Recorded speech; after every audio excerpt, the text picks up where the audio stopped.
Hello मेरे प्रिय छात्रों, क्या हाल चाल? एकदम मस्ती में। तो आज हम फिर से chemical reaction and equation chapter का नेक्स्ट पार्ट लेके आ गए हैं, जहां पर हम लोग बात करने वाले हैं टाइप्स ऑफ केमिकल रिएक्शन, यानी केमिकल रिएक्शन के कितने प्रकार होते हैं भाई। तो आइए ना देखते हैं types of chemical reaction. Types of chemical reaction के ऊपर हम लोग आज पूरी तरह से बात करने वाले हैं। कितने प्रकार के केमिकल रिएक्शन होते हैं? तो पहला कॉम्बिनेशन रिएक्शन, दूसरा डिकम्पोजिशन रिएक्शन,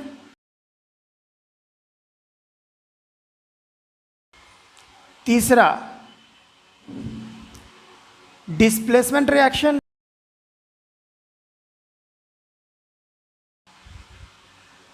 चौथा डबल डिस्प्लेसमेंट रिएक्शन,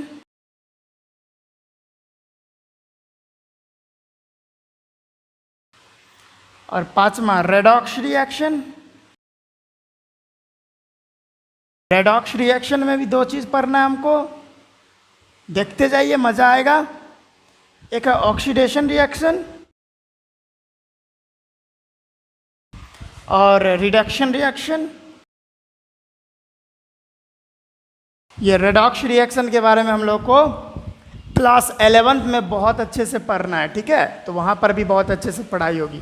अब डिकम्पोजिशन रिएक्शन का 3 टाइप हो जाता है। यहाँ पे अगर जगह बचे तो मैं कर लूँ अच्छे से। यस, पहला होता है थर्मल डिकम्पोजिशन,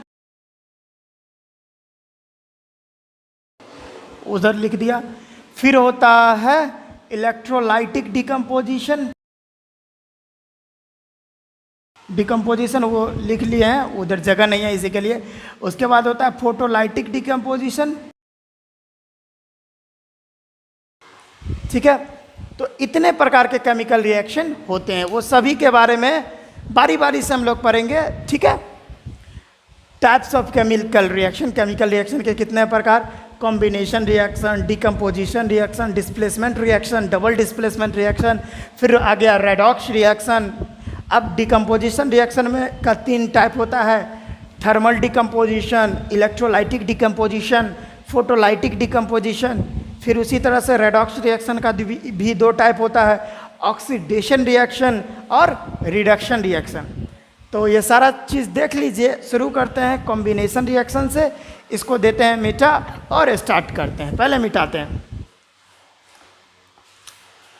ठीक है? तो इसको मिटाते हैं और स्टार्ट करते हैं कॉम्बिनेशन रिएक्शन से।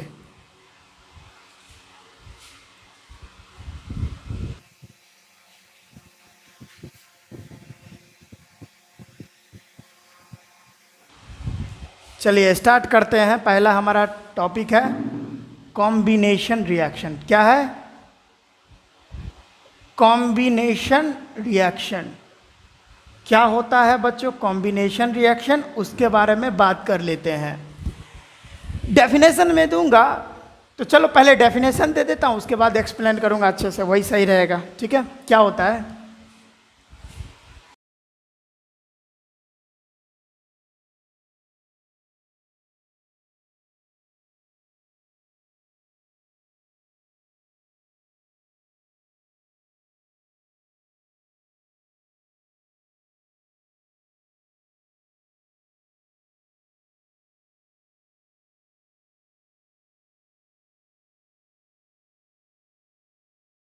देखिए क्या लिखा हुआ है कॉम्बिनेशन रिएक्शन का डेफिनेशन, आप लोग पढ़िए कि व्हेन 2 और मोर देन 2 सब्सटेंसेस और एलिमेंट्स, यहाँ पे लिख दीजिए, ठीक है? एलिमेंट बेस्ड रहेगा। जब 2 और 2 से ज़्यादा एलिमेंट आपस में रिएक्ट करते हैं, ठीक है, रिएक्ट करते हैं तो एक सिंगल सब्सटेंस बनाते हैं, उसी का नाम है कॉम्बिनेशन रिएक्शन। फिर से पढ़िए, जब 2 या 2 से ज़्यादा, 2 ही नहीं 2 से ज़्यादा भी हो सकते हैं, लेकिन मिनिमम 2 रहना चाहिए ना जी। 2 या 2 से ज़्यादा अगर एलिमेंट्स आपस में कंबाइन कर रहे हैं तो उसके बाद एक सब्सटेंस बनता है, एक कंपाउंड बनता है। उसी प्रोसेस को, उसी रिएक्शन को नाम है कॉम्बिनेशन रिएक्शन। जैसे एग्जाम्पल, जैसे A plus B plus C आपस में रिएक्शन कर रहे हैं तो ABC बनाएंगे, ठीक है। एग्जाम्पल दे रहा हूँ, जैसे मैग्नीशियम ऑक्सीजन के साथ रिएक्शन करेगा तो मैग्नीशियम ऑक्साइड बनाएगा, ठीक है। यहाँ पे दो सब्सटेंस यहाँ पे रिएक्ट कर रहे हैं और उसके बाद एक सब्सटेंस बना रहे हैं। मैग्नीशियम यहाँ पे सॉलिड स्टेट में होता है, ऑक्सीजन भी गैस में, और मैग्नीशियम ऑक्साइड सॉलिड में। अब बात लॉजिक को समझिएगा, क्या है कि दो सब्सटेंस आपस में मिल रहे हैं और रिएक्शन करने के बाद यानी मिलने के बाद एक सब्सटेंस बना रहे हैं, यानी दो मिलके एक बना रहा है। इसी को कॉम्बिनेशन रिएक्शन बोलते हैं। ज़्यादा लोचा इसमें है नहीं, बहुत सारा है। जैसे सोडियम अगर ऑक्सीजन के साथ रिएक्शन करेगा तो सोडियम ऑक्साइड। अब इसको बैलेंस कर लीजिए, इसको ये अगर बैलेंस नहीं है तो ये दो यहाँ और दो यहाँ, हो गया बैलेंस। ये भी बैलेंस नहीं है तो यहाँ दो, तो यहाँ दो, और यहाँ दो, दो दूनी चार, तो यहाँ पे चार होगा, और यहाँ पे दो है ही। चलिए बैलेंस हो गया। फिजिकल स्टेट ये सॉलिड, ये गैस और ये सॉलिड। यहाँ भी देखिए दो मिलके एक बना रहा है, देखिए दो मिलके एक बना रहा है, तो यही तो है बाबू कॉम्बिनेशन रिएक्शन। ज़्यादा लोचा ऊंचा है नहीं इसमें, समझ रहे हैं, ज़्यादा कोई लोचा नहीं है। जैसे देखिए कैल्शियम ऑक्साइड और वाटर मिलेंगे तो कैल्शियम हाइड्रोक्साइड बनाएंगे। यहाँ भी देखिए कॉम्बिनेशन रिएक्शन हुआ है, ये भी सॉलिड में, ये लिक्विड में होता है और ये एक्वस में होता है। यहाँ भी कैल्शियम ऑक्साइड, अब देखिए ये कैल्शियम ऑक्साइड है ना, इसको बाबू बोलते हैं, यहाँ पे मैं लिख दे रहा हूँ, CaO को बोलते हैं क्विक लाइम। क्या बोलते हैं? Quick lime. याद रख लीजिएगा, CaO कैल्शियम ऑक्साइड जो है उसको बोलते हैं क्विक लाइम, और यहाँ जो ये बन रखा है कैल्शियम हाइड्रोक्साइड, इसको बाबू बोलते हैं स्लैक्ट लाइम।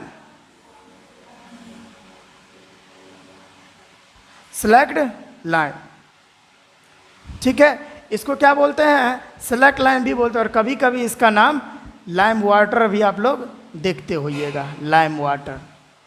कोई प्रॉब्लम नहीं।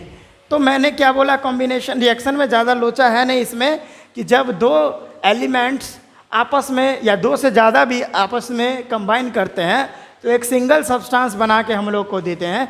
इसी प्रोसेस को यानी इसी रिएक्शन को कॉम्बिनेशन रिएक्शन कहा जाता है। कुछ तो है नहीं इसमें। जैसे मैंने यहाँ पे मैग्नीशियम और ऑक्सीजन को रिएक्ट करवाया, यहाँ पे दो एलिमेंट बन के एक हो गया। यहाँ भी देखिए मैंने कंबाइन कराया दो सोडियम और ऑक्सीजन को, तो सोडियम ऑक्साइड बना के दिया। यहाँ भी दो कंबाइन होकर एक बना दिया, कोई लोचा ही नहीं है इसमें। इधर देखिए कैल्शियम ऑक्साइड और वाटर यहाँ पे कंबाइन करके कैल्शियम हाइड्रोक्साइड दे दिया, यहाँ भी कोई लोचा ही नहीं है। एक और ले लेता हूँ मैं, कार्बन ऑक्सीजन के साथ रिएक्शन करके कार्बन मोनोऑक्साइड बना के दे रहा है। यहाँ भी कॉम्बिनेशन रिएक्शन, यहाँ ये सॉलिड, ये गैस, और ये भी ये गैस होता है, ये गैस होता है। कोई प्रॉब्लम? क्योंकि इस प्रोसेस में हमको क्या करवाना पड़ता है? बर्न करवाना पड़ता है, यानी कार्बन को ऑक्सीजन के प्रेजेंट में बर्न करवाएंगे, यानी कार्बन का ऑक्सीडेशन होगा, ठीक है। ऑक्सीडेशन बोला हूँ, कंबशन होगा कार्बन का, कंबशन, तब कार्बन मोनोऑक्साइड बनाता है। कोई प्रॉब्लम नहीं। तो यही देखिए यहाँ पे दो मिलके एक बना रहा है, यही तो है कॉम्बिनेशन रिएक्शन। ज़्यादा लोचा है क्या इसमें? नहीं है। अब मैंने बताया CaO को क्विक लाइम बोलते हैं, COH का होल ट्वाइस को स्लैक्ट लाइम बोलते हैं, और कभी कभी उसको लाइम वाटर भी बोला जाता है, ठीक है। तो इतना छाप लीजिए, इतना छोटा मोटा जानकारी आपको समझ में आया, कोई प्रॉब्लम ही नहीं था कॉम्बिनेशन रिएक्शन में, तो इतना लिख लीजिए, ठीक है, काम देगा। और अगर मैं यहाँ पर बैलेंस नहीं किया हूँ तो चलो पहले बैलेंस भी कर देता हूँ, नहीं तो आप लोग कहिएगा सर बैलेंस ही नहीं किया, यहाँ पे दो, यहाँ पे दो, तो यहाँ पे दो, यहाँ पे भी दो, चलिए बैलेंस हो गया।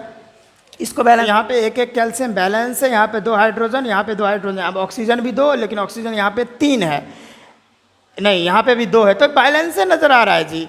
यहाँ पे 2 हाइड्रोजन, यहाँ पर भी 2 हाइड्रोजन, 2 ऑक्सीजन बैलेंस है। चलिए कोई प्रॉब्लम नहीं है इसमें। अब ऊपर वाला तो बैलेंस करके ही रखा हूँ मैं, तो इसको लिख लिया, चलिए ठीक है। तो मैं जो हूँ एकदम आपके लिए एकदम छोटा छोटा वीडियो ला रहा हूँ ताकि आपको अच्छे रूप में आपको प्रेजेंट कर पाऊँ। मैं इसको ख़त्म कर देता था, 1-1.5 घंटा का चैप्टर ये ख़त्म हो जाएगा, लेकिन फिर आप बोर्ड होने लगते हो ना, वही प्रॉब्लम हो जाती है। कोई बात नहीं है, मैं एकदम एनर्जी पूर्ण वीडियो आपके सामने पेश करता रहूँगा और यही बोलता हूँ मैं कि पढ़ाई करते रहिए और मैं मिलूँगा नेक्स्ट वीडियो में। All the very best.